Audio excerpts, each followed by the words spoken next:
గురుగారు, నాలో సంపూర్ణ మార్పు సాధించి సత్యదర్శనం చేయాలంటే హ్యాపీ లివింగ్ ప్రోగ్రామ్ ఒకటి సరిపోతుందా, ఇంకా ఏమైనా అనుసరించాలా గురుగారు? బేసికల్గా ఈ హ్యాపీ లివింగ్ ప్రోగ్రాంలో 1 డే ప్రోగ్రామ్ అని చెప్పాం కదా, అది చాలా ఇంటెన్సివ్గా ఉంటుంది. ఆ కార్యక్రమంలో బేసిక్ ఫౌండేషన్ అంటే అది అర్థమైతే you are good to go.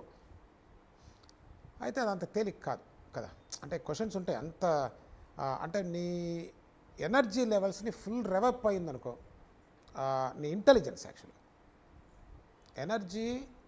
మళ్ళీ ఇంకోటి గమనించండి అన్న, ఎనర్జీ అనేది 2 ఫార్మ్స్లో ఉంటుంది. ఇప్పుడు the whole universe is energy, already prove చేసి దాన్ని, నో డౌట్. ఈవెన్ సైన్స్ కూడా అదే చెప్తుంది. ఎనర్జీ మనిషికి వచ్చేసరికి 2 ఫార్మ్స్లో ఉంటుంది.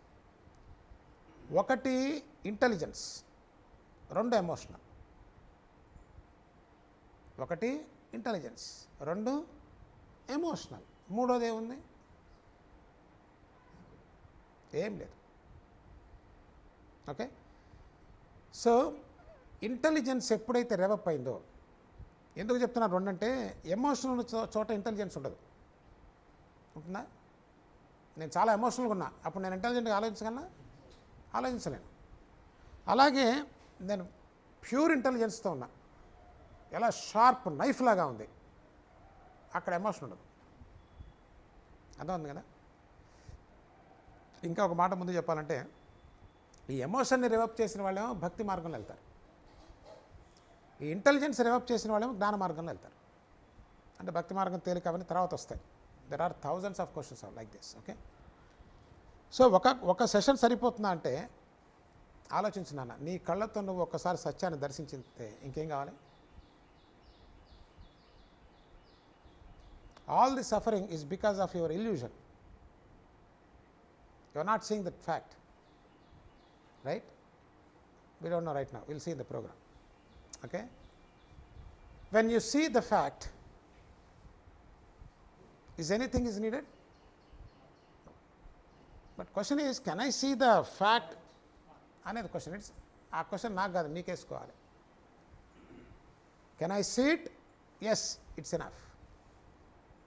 Generally we're kind of not that much, right?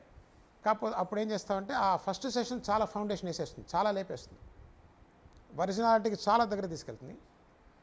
దాని మీద క్వశ్చన్స్ అవి వస్తాయనుకోండి, అవి మనం అడగచ్చు. క్వశ్చన్స్ దానికి ఏం చేస్తామంటే, ఒక గ్రూప్ లాగా ఫామ్ చేస్తాం. ఎక్కడికక్కడ మనం ఫామ్ చేయి, వాళ్ళు ఫామ్ అవుతారు. ఇంట్రెస్ట్ అదే కాబట్టి దే కమ్ అండ్ డిస్కస్. ఎన్ని నాలుగోసారి, 15 రోజులకు కానీ, ఎవ్రీ వీక్ కానీ, మంత్ కానీ, మనం ఎంత వరకు చూడగలుగుతాం, దాంట్లో వస్తున్నటువంటి ఇబ్బందులు ఏంటి, మనకి ఎక్కడెక్కడ కష్టంగా ఉంది, అవన్నీ కూడా అక్కడ క్లారిఫై చేస్తుంటారు. Once in a while we all meet. Then there is a level 2. So I made it level 1 and level 2. level 2 is going to be the complete science. అది కదా మొత్తం లేపేస్తుంది. కాకపోతే దానికి ఖచ్చితంగా ఈ ఫౌండేషన్లో షార్ప్ ఉండాలి. ఆ level 2 నేను మామూలుగా మాట్లాడితే అసలు ఏం అర్థం కాదు. చాలామంది నా సత్సంగాలు చాలా లోతుగా ఉంటాయి, కష్టంగా ఉంటాయి. దీనికోసమే, లోతు కాదు, కష్టం కాదు, అదేమో అసత్యంలో ఉంది, సత్యం ఉంది. ఏం లోతు, ఏం కష్టం, నాకు అత్యంత ప్రియంగా ఉంటాయి. అవునా కదా? ఇది సత్యం గురించి భాష నడుస్తూ ఉంటుంది. నాకు ఎంత లోతుగా, ఎంత కష్టంగా ఉందంటే అంత అసత్యంలో ఉన్నా అని అర్థం. ఏం అర్థం కావట్లేదు సార్, ఇట్లా పోతుందంటే అంటే అట్లే పోతుంది. When you are approaching the fact and truth, you can't gulp the whole thing because you are completely under illusion. ఇంత కనిపిస్తున్నా నాకు ఈ ప్రపంచం ఇంకా సౌఖ్యం వస్తుందని బలంగా నమ్మి దాన్ని ఎందుకు బరిగెత్తిన వాడికి అది కష్టంగా ఉండదు. అట్లా లేదురా అంటే ఏమంటాడు? లేదంటే ఏంటంటాడు? ఒరే నిన్నే అడుగుతున్నారా, ఇన్నాళ్ళు పరిగెత్తే వచ్చిందంటే లేదు కానీ ఇంకా వస్తుందంటాడు.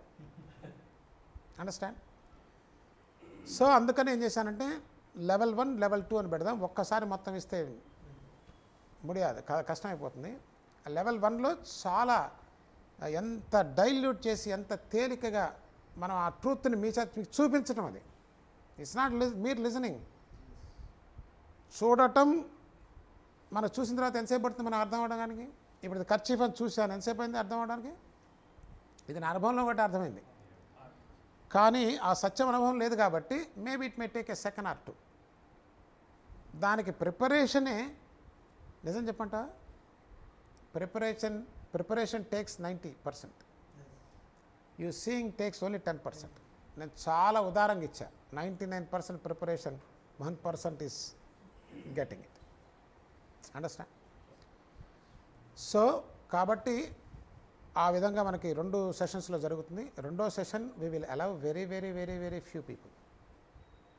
ఎందుకంటే దీంట్లో వాళ్ళు చాలా అర్థమై, అసలు ఇది అర్థమైతే వాళ్ళకి రెండో దానికి దీంట్లోనే ఎంజాయ్ చేస్తుంటారు. చాలా ఇది బాగుంది, హాయిగా ఉంది, నాకేం సమస్య లేదు, వెళ్తుంటాడు. But they really wanted to get in touch with that nameless, formless, unlimited, the source of creation and all that, second level.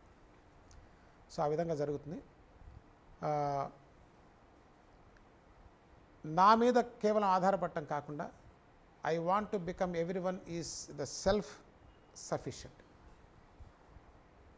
Self sufficient అవ్వాలి. డిపెండెన్సీ ఉన్నంతకాలం దుఃఖమే, రాసి పెట్టుకోండి. ఆ దుఃఖాన్ని తీసేయాలంటే you must become self sufficient. భగవంతుడు కూడా, గురువు, భగవంతుని పక్కన పెట్టండి కాసేపు. భగవంతుడి గురించి మన దగ్గర ప్రస్తావన చాలా తక్కువ ఉంది మన శాస్త్రాలు ఎక్కడైనా సరే. ఇప్పుడు దాన్ని ఎక్కువ చేశారు, ఎందుకంటే వీళ్ళు సోమర్థనానికి ఆ నెత్తినేసి వీళ్ళు కూర్చోవడం కోసం. గురువు దగ్గర నేర్చుకునేటప్పుడు చక్కగా నీవు ఏ విధంగా చూడాలి, ఏ విధంగా నడవాలి, ఇవంతా కూడా గురువు చెప్తాడు. నీకే బాధ్యత చెప్తాడు. మనది 90% బాధ్యత. మనం ఏం చేసాం, 100% సాయిబాబా మీద వేసాం. దాని పేరు భక్తి అని పెట్టాం. So that's not true. So నాకు ఈ కార్యక్రమంలో అటెండ్ అయ్యేవాడు డిపెండెన్సీని ఒప్పుకోడు. నాకు అసలు ఇష్టం ఉండదు. డిపెండెన్సీ అంటేనే అసలు అది దుఃఖం. వాడు పోతే నా చావుకు రావట్లా.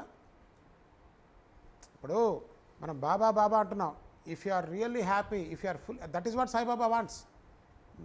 ఆయన చెప్పేదానికి మన భావనకి ఎంత తేడా ఉంది చూడండి. మన సాయిబాబా లేకుండా నేను ఉండలేనంటే ఎందుకురా, ఆయన ఏదో ఇస్తాడు, అది ఇవ్వకుండా పోతాడేమో భయం నాకు. But that's not true. What Saibaba is saying, you are as good as me. నేనెంతో నువ్వు అంతే. మన ఇద్దరికి అభేదం అని ఎన్నిసార్లు చెప్పారు సత్యత్తులో. మనం అసలు ఆ మాట ఏమైనా తీసుకొస్తున్నామా? అది ఇక్కడ జరగాలి. So you must be self sufficient. Logic కూడా కొంతవరకు తీసుకెళ్తుందండి. First level complete logic, second level you will disappear. నువ్వు ఉంటే కదా logic. That is the supreme state of being. Okay, so రెండు లెవెల్స్లో జరుగుతుంది. చెప్పినట్టుగా మొదటి లెవెల్కే will take people those who are really interested and serious, and will continue the questions and answer session.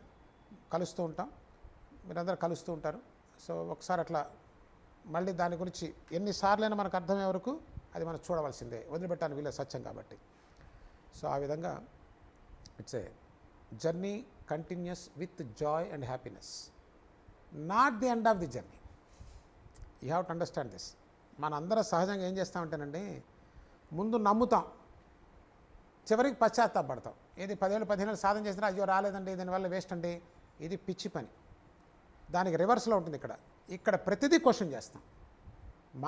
మన సంస్కృతి అదండి. మన ఉపనిషత్తులని ప్రశ్నలు మనకి ఎక్కడి నుంచి వచ్చింది ఈ నమ్మకం?